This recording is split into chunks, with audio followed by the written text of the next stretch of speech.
Hello everyone and welcome to Mentor plus.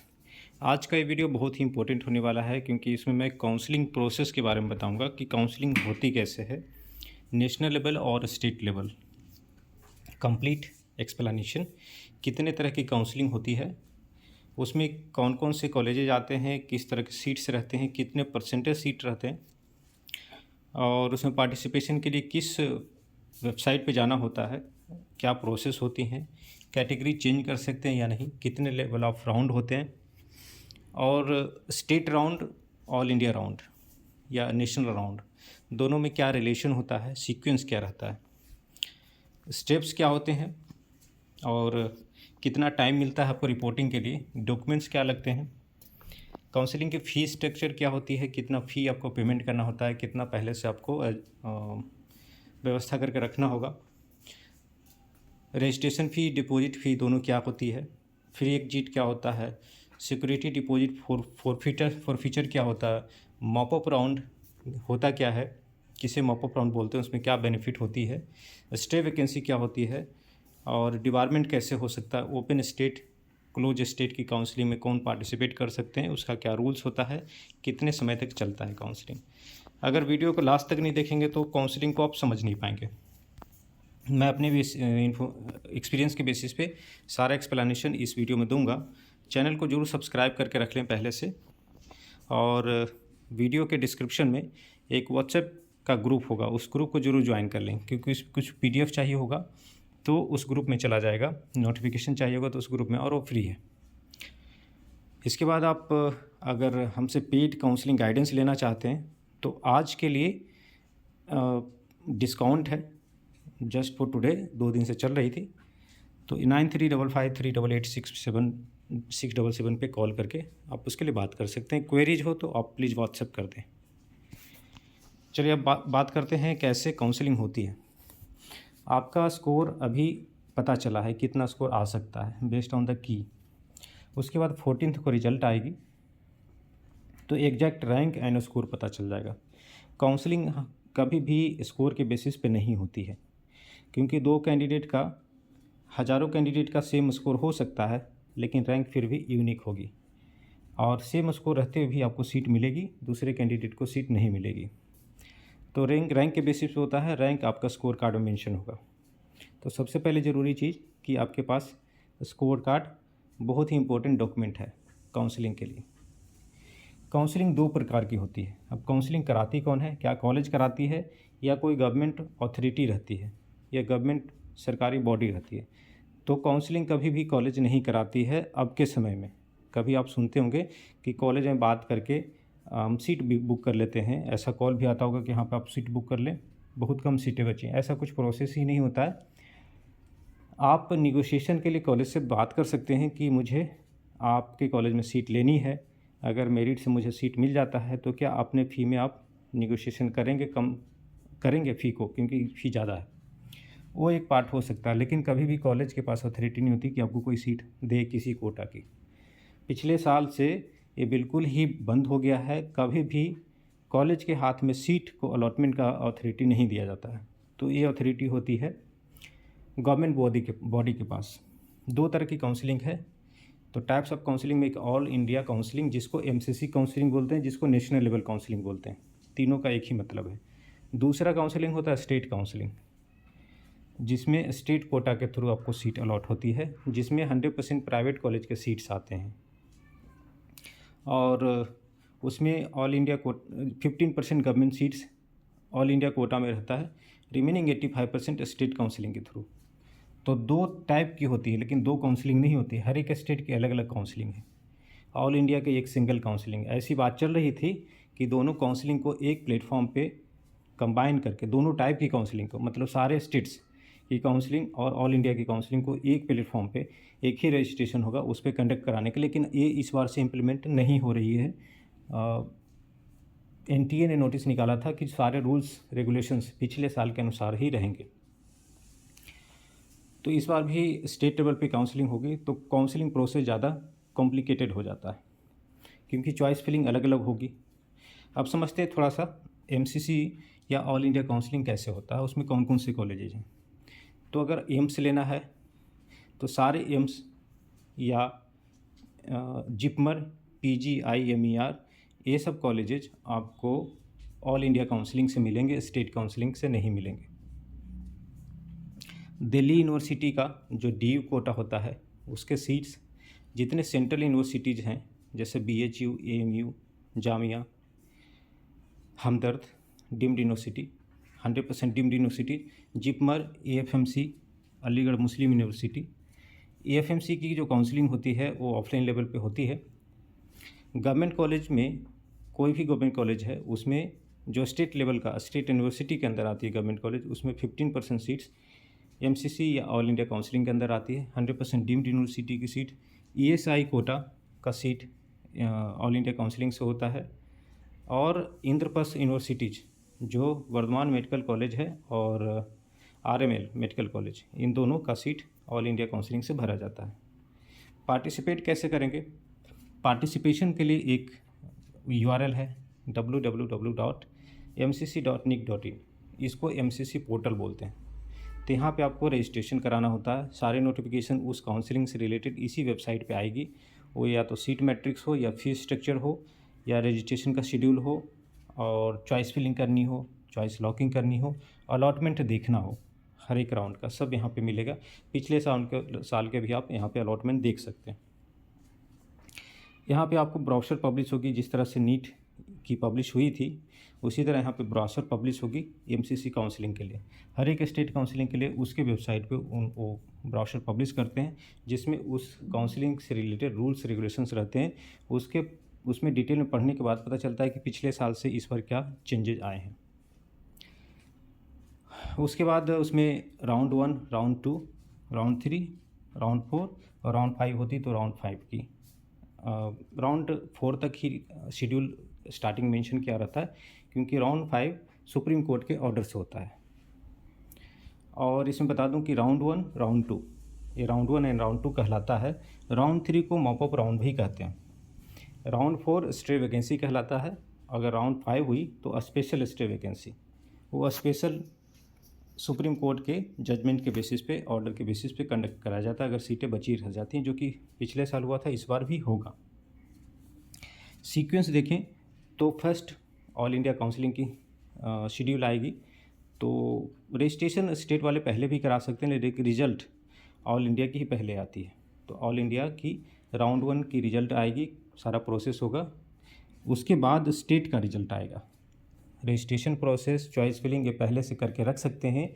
कुछ state पहले से करा भी लगते हैं, जैसे आपका केरला का पहले से हो चुका है, कर्नाटका का हो चुका है, सिक्किम मणिपाल का हो चुका है, इन सब का पहले से रजिस्ट्रेशन हो चुका है। इसका मतलब ये नहीं कि उसकी काउंसलिंग ख़त्म हो चुकी है,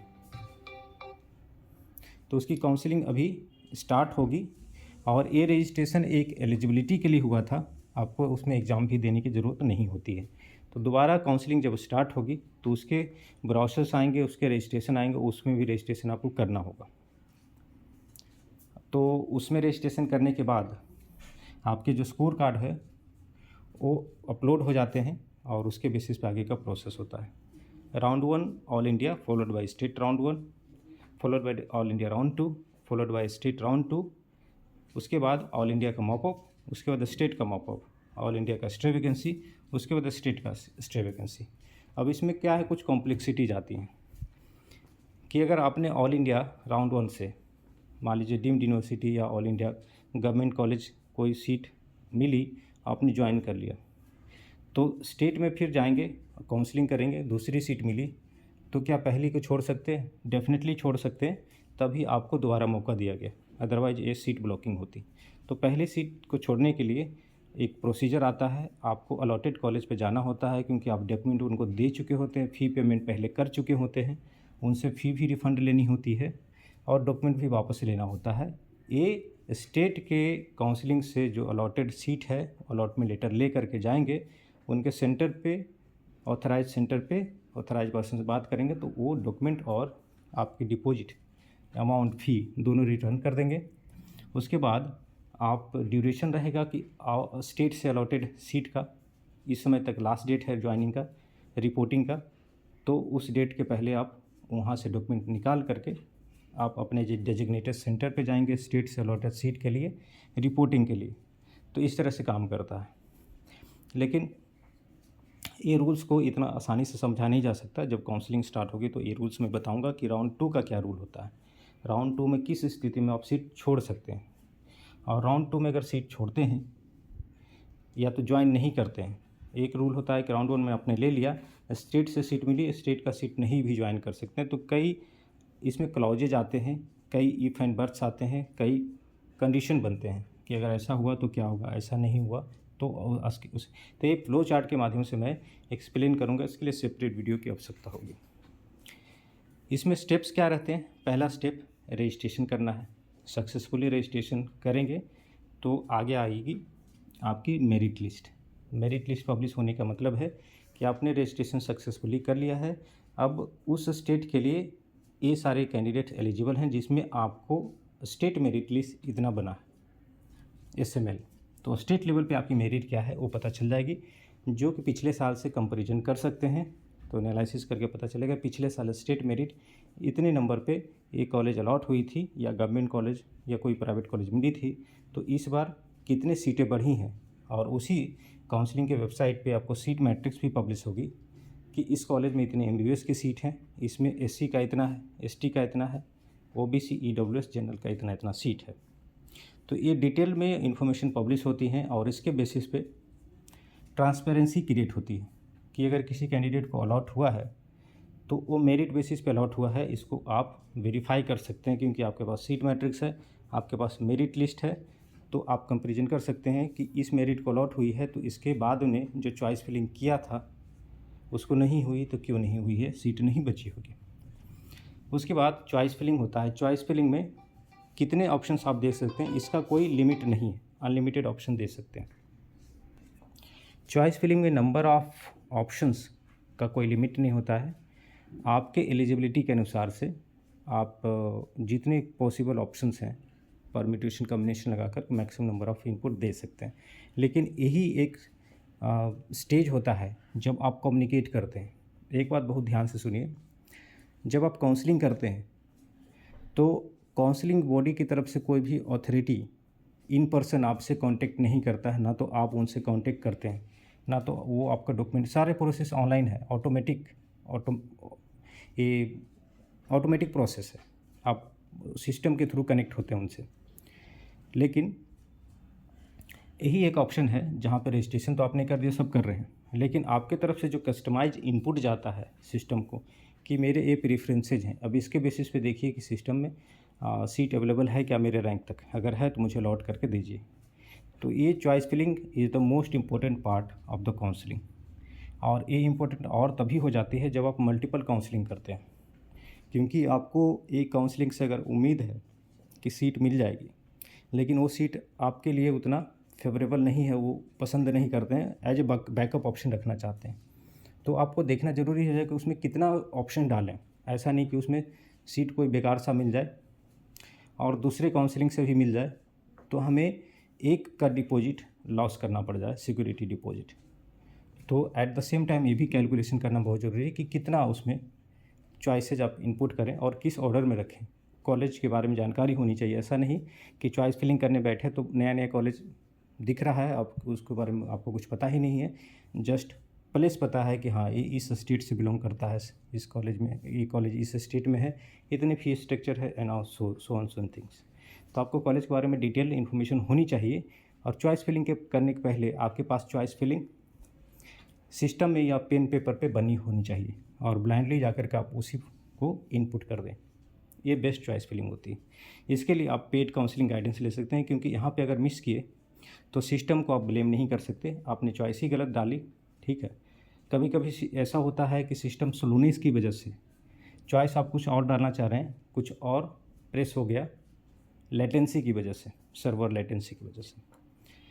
जब आप चॉइस फिलिंग कर देंगे तो एक और स्टेप होता है सीट चॉइस लॉकिंग की, जो कि स्टेट लेवल पे मैंडेटरी होती है कई स्टेट्स में, और अगर नहीं भी करते हैं तो ऑल इंडिया लेवल पे कोई मैंडेटरी नहीं है, ऑटोमेटिकली लॉक हो जाता है। लेकिन इसको ध्यान रखना है, अगर आप पार्टिकुलर स्टेट से सीट एक्सपेक्ट कर रहे हैं और वहाँ चॉइस लॉकिंग मैंडेटरी है लेकिन आप भूल गए तो आपका चॉइस नल एंड वॉइड होगा, मतलब आपने चॉइस की ही नहीं।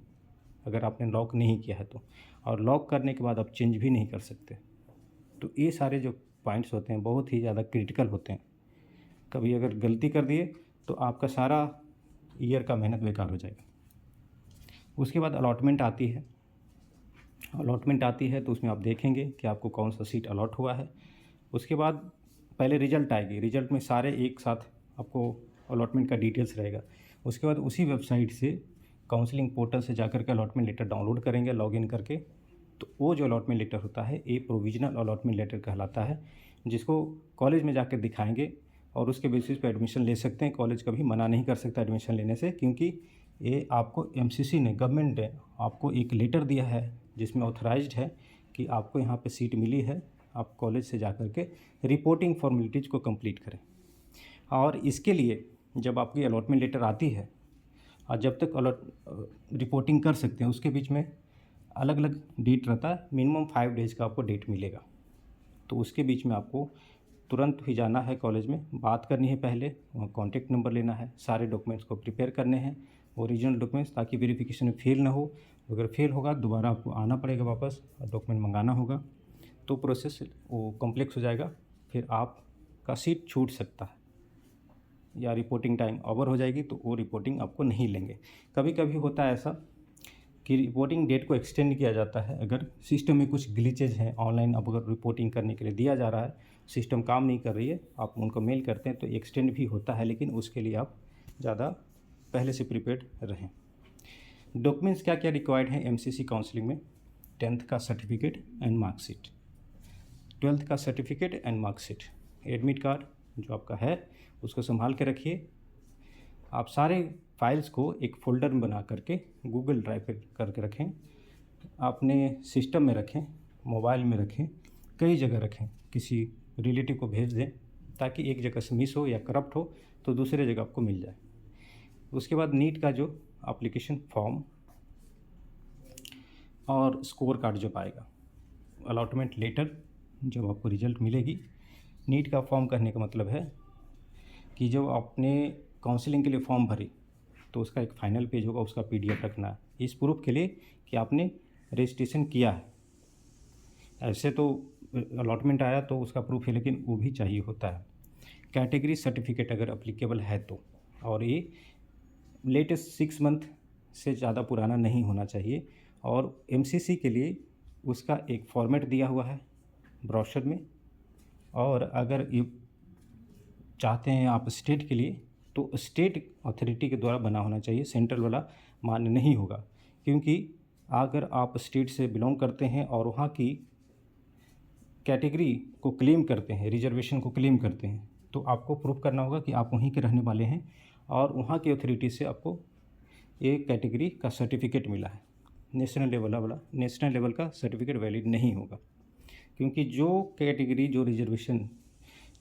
नेशनल लेवल पे होती है कोई ज़रूरी नहीं कि स्टेट लेवल पे हो, और जो स्टेट लेवल पे है वो भी कोई ज़रूरी नहीं कि नेशनल लेवल पे हो। जैसे महाराष्ट्र में एनटी, वीजे, ये सब कैटेगरीज हैं जो कि स्टेट लेवल पे मान्य नहीं है, तो उसी स्टेट से बना होना चाहिए। 8 पासपोर्ट साइज़ फ़ोटोग्राफ जो आपने अपलोड किया था नीट एग्ज़ाम के लिए। Proof of identity, Aadhaar card, pan card, passport, driving licence, कोई भी रख सकते हैं जिसमें फ़ोटो अटैच्ड हो। ओरिजिनल डॉक्यूमेंट आपको ले जाना है सारे डॉक्यूमेंट्स का with set of attested photocopy. ये डॉक्यूमेंट्स हो गए। काउंसलिंग की फ़ी क्या रहेगी?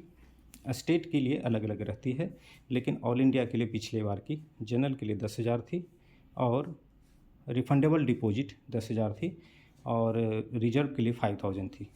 और रजिस्ट्रेशन चार्ज जो रिफंडेबल नहीं होता है वो 1,000 और 500, तो total 11,000 for general category and 5,500 for reserve category. इतना आपको पे करना होगा, जिसमें 5,000 लौट जाएगा रिजर्व के लिए, 10,000 लौट हो जाएगा जनरल के लिए। और फॉर फीचर का भी रूल होता है, और रूल काउंसलिंग का डिटेल में बताऊंगा। राउंड 2 में सीट अलॉट हुआ और उसको ज्वाइन नहीं किए तो आपकी डिपॉजिट फॉरफिट हो जाएगी।